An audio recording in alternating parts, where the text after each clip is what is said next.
Ah yes, the McLaren team. The kings of social media, the team adored by all the fans and the factory where pigeon poop tastes like tapioca. Jokes aside, I think it's time we address the elephant in the room and talk about the holdups of the McLaren team. During the Ron Dennis era, McLaren was a self-proclaimed cold and calculated place. Drivers used to cut their hair short and the MTC looked like a hospital. This model worked well for many years, but then it came to a point where it stopped. After the 2012 season, performance and results started slipping, and a team boss who didn't keep his cool was the trigger for a few of the most unsuccessful seasons in the team's history.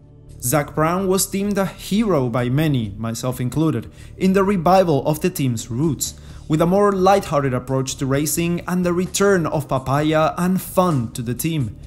It's been 6 years since those days. The underarching team structure has been completely revamped, and they have made massive strides forward, but I felt something was holding the team back. And I'm going to say it. I think it's the drivers. The 2018 season was a huge step forward when it came to results, and 2019 continued the newly formed tradition.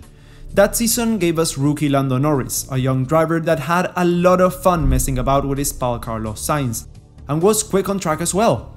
Their first season together consolidated the team as best of the rest in 4th place, with Sainz doubling Norris's points. 2020 was a much closer season when it came to end results, but many unlucky races robbed Sainz of what could have been so much more. Still, they finished 3rd. In the end, Sainz left for Ferrari and Daniel Ricciardo took his place in from Renault. There were a lot of expectations coming into 2021, and the team was poised to deliver. Let's just not build it up anymore, we all know what happened. Daniel Ricciardo was inconsistent at best and a bad driver at worst. With outstanding performances like Monza and no less than 7 out-of-point finishes for pace alone, he was brought in to lead and ended up finishing 45 points behind Lando. McLaren dropped the ball in the end and Ferrari overtook them for best of the rest in 2021. The final results don't tell the whole story though, since Norris was in a solid 3rd place in the standings just before the midway point of the season, with 113 points.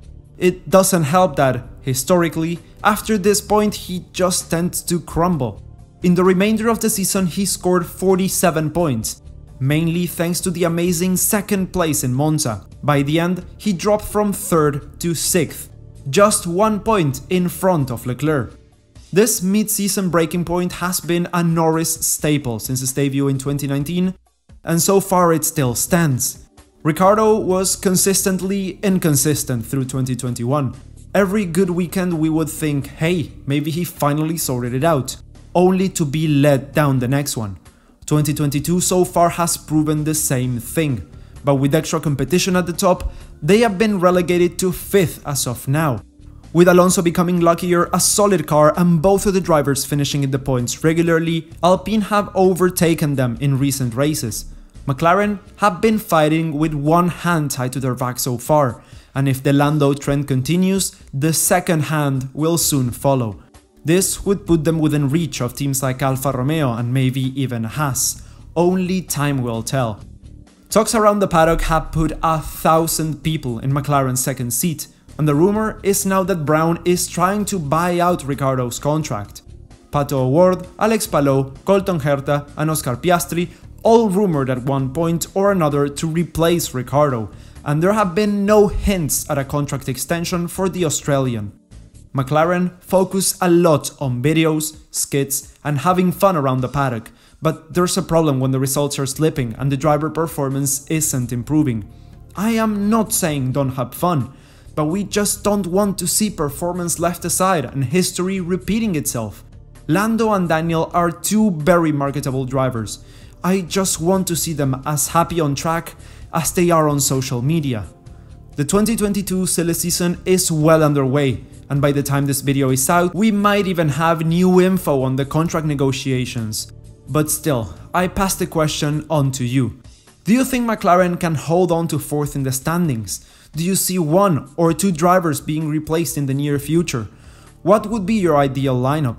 Leave your answers in the comments below and I will make sure to read every single one of them. Thank you all so much for watching. As always, if you enjoyed the video, make sure to leave a like and subscribe to the channel, and I will see you all in the next one.